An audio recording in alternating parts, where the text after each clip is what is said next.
Les amis, après avoir critiqué et analysé tous les épisodes de WandaVision, nous voici aujourd'hui pour critiquer et analyser tout l'épisode de Falcon and the Winter Soldier. Bienvenue à tous dans cette vidéo critique de l'épisode numéro 1 de Falcon and the Winter Soldier, j'espère que vous allez tous bien. Alors, on va de suite parler de la série, mais on va d'abord parler du plan foireux que Disney nous a fait. L'épisode devait sortir de base à 9h, sauf que Disney n'avait pas calculé le changement d'horaire aux États-Unis, ce qui fait que l'épisode est sorti à 8h en France. Autant dire que du coup, je crois qu'on a été tous un peu surpris. Moi je suis allé sur Disney Plus à 8h17 et j'ai vu que l'épisode était déjà sorti. Du coup j'ai eu un peu le seum, j'ai dû me dépêcher pour vite voir l'épisode et vite faire la critique. Mais bon, c'est pas grave, c'est fait. Alors qu'est-ce qu'on a pensé de cet épisode? Qu'est-ce qu'on a pensé du début de série? J'ai apprécié cet épisode et j'ai même trouvé que par rapport à WandaVision, ça se mettait un peu plus vite en marche. Déjà on aura moins d'épisodes donc c'est un peu logique. Et l'épisode, déjà le premier épisode dure 43 minutes sans générique. Ça c'est important à savoir parce que du coup ça fait la totalité de l'épisode 1 et 2 de WandaVision. Non, je déconne un peu, j'abuse un peu, mais à peu près. Donc voilà, premier épisode de Falcon the Winter Soldier, qu'est-ce qu'on découvre, qu'est-ce qu'on apprend, qu'est-ce qu'on voit, voilà, ça se passe après donc les événements du snap de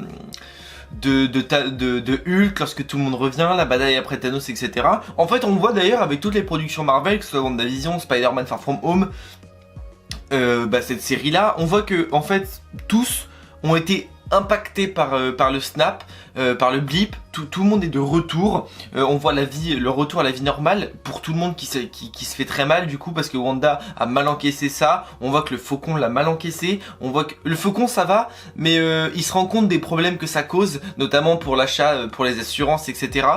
Pareil pour Bucky. Lui c'est très dur pour Bucky. Voilà, on le voit pour tous les personnages, pour Spider-Man, etc. Que le snap a eu un réel impact sur la vie de chacun, que ce soit civil ou héros. Et on se rend compte un peu plus dans chaque production Marvel de ces problèmes là et je trouve ça assez intéressant. Et là du coup ce qui est intéressant c'est qu'on se penche aussi vers le côté civil, vers la difficulté que certains civils peuvent avoir, notamment à cause du coup du manque d'argent, du fait d'avoir disparu pendant 5 ans, des dettes, etc. Et je trouve ça assez intéressant de se pencher aussi du côté des civils. Déjà, la série s'ouvre sur une première scène très touchante, je trouvais. Donc on retrouvait Sam dans sa chambre avec le bouclier de Captain America, avec les paroles, on entend en fond les paroles que Steve lui avait dites lorsqu'il était à la toute fin d'Avengers Endgame, lorsqu'il était sur le banc et qui lui disait voilà ça c'est je te donne le bouclier machin truc, et qui lui répondait j'ai pas l'impression qu'il m'appartient. Et en fait ce premier épisode ça va commencer par là et ça va finir par là également, justement avec le fait que le gouvernement donne le bouclier parce que Sam décide de redonner le bouclier au gouvernement.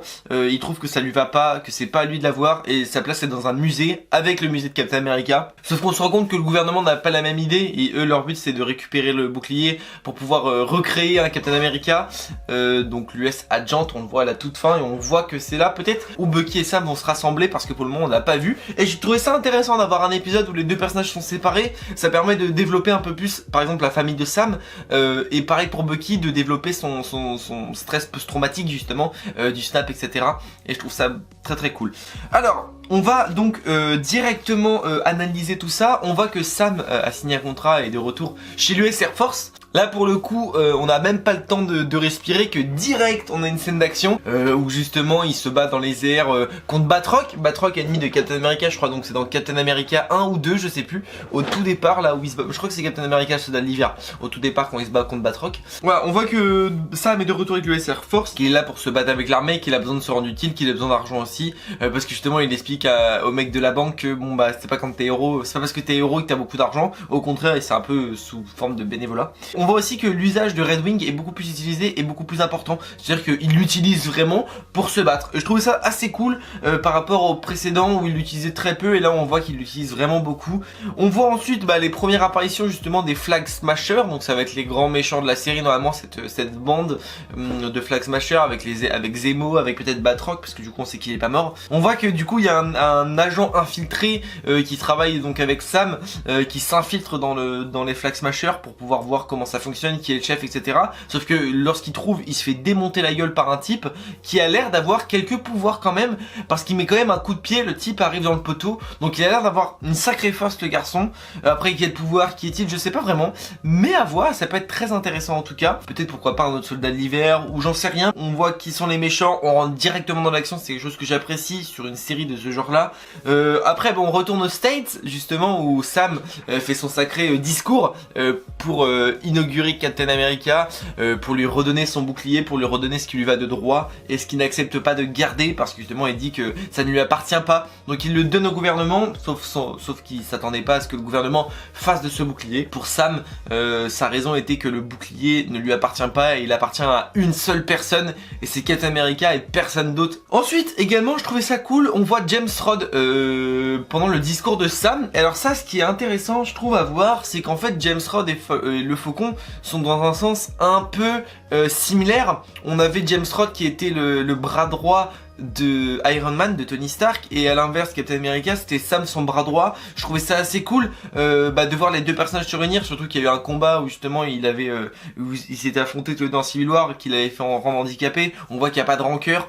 Après du coup, après avoir un peu vu la vie de Sam, donc on voit que Sam il a une famille, sa sœur Sarah, ses neveux, et justement c'est le côté un peu humain de Sam qu'on n'avait pas trop vu et que là on voit, et je trouve ça vraiment top. J'ai adoré Sam dans ce premier épisode, et ensuite on passe un peu du côté de Bucky qui lui a vraiment beaucoup de mal depuis la mort de Captain America. Alors je sais pas exactement s'il est mort parce qu'ils disent qu'il a disparu, je pense que oui il est mort de vieillesse du coup, mais je trouve ça dommage qu'on n'ait pas eu d'enterrement pour lui comme on avait pu avoir avec l'agent Carter justement, qu'il avait fait lui-même, et je trouvais ça peut-être un peu dommage. Mais du coup voilà, on voit que Bucky il est dans le mal après tous ces combats, il va voir une psy, il fait des cauchemars la nuit, il a fait un cauchemar où justement il voit qu'il se bat contre des gens et qu'il dit Heil Hydra, qui tue un mec aussi, et ce garçon là c'est le fils du monsieur avec qui Bucky est ami, avec Uri. Il est ami avec lui. Le fait de le mettre ami avec cette personne, ça l'évite de le déshumaniser. Le mec est tout le temps seul, il parle à personne, mis à part la psy. Voilà, c'est la psy, c'est la seule personne qu'il a appelée durant toute la semaine, donc elle trouvait ça un peu triste.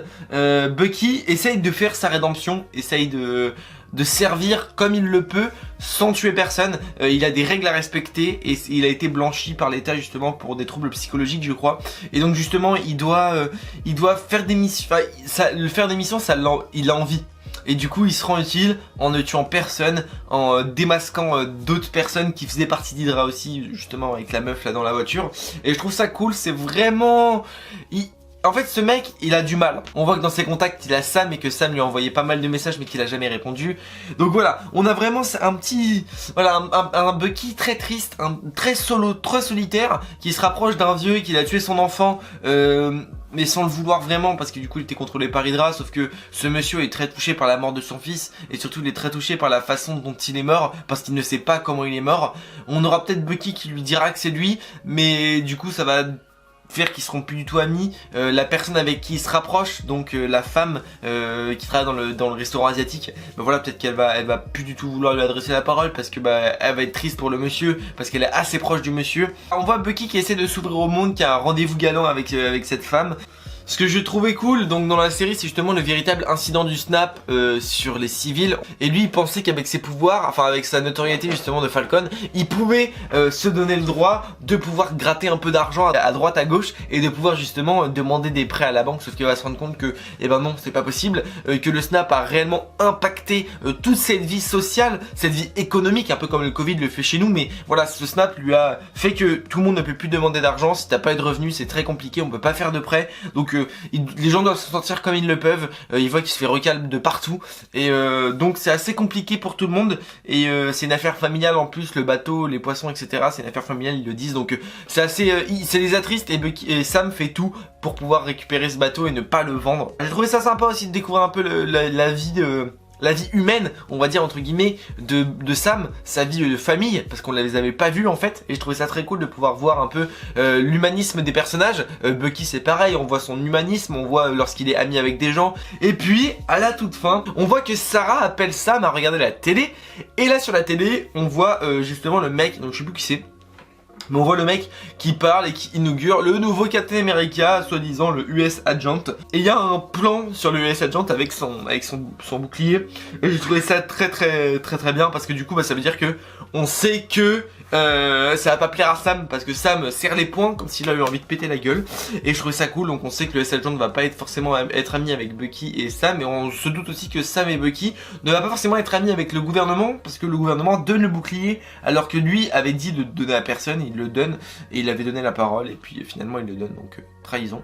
Cet épisode, bah écoutez, moi j'ai trouvé vraiment très bien. J'ai kiffé voilà cette ambiance entre Sam le côté très jovial et Bucky le côté très négatif, très dur au mal et qui a beaucoup de mal à se remettre à la réalité, alors que Sam il essaye, il utilise toujours ses pouvoirs, son équipement et son rôle de héros, il l'utilise toujours, il se bat toujours contre le mal, il essaie de découvrir les nouveaux, il dit qu'il faut arrêter tout ce qui se passe parce que c'est vraiment le bordel et je trouve ça cool. Et puis le côté un peu, voilà, c'est le yin et le yang avec Bucky et Sam et c'est pour ça qu'ils vont aller bien ensemble. Les amis, très bon début de série, en tout cas moi j'ai apprécié. Dites en commentaire ce que vous avez pensé de la série, ce que vous attendez de la suite également. Si vous avez des petites théories et petites choses concernant la série, eh bien pourquoi pas, je vous invite à le faire. Je vous invite aussi également à voir ma vidéo qui est vraiment Sam ou qui est vraiment Bucky. Je les ai faites justement avant la série pour que vous puissiez découvrir un peu ces personnages. Si vous souhaitez la voir, vous pouvez bien sûr la voir, c'est tout disponible sur la chaîne. On n'hésite pas à liker cette vidéo, à commenter, à la partager également, mais aussi à s'abonner si vous n'êtes pas encore abonné. Je vous fais des bisous, n'oubliez pas, de grands pouvoirs impliquent de grandes responsabilités. Ciao.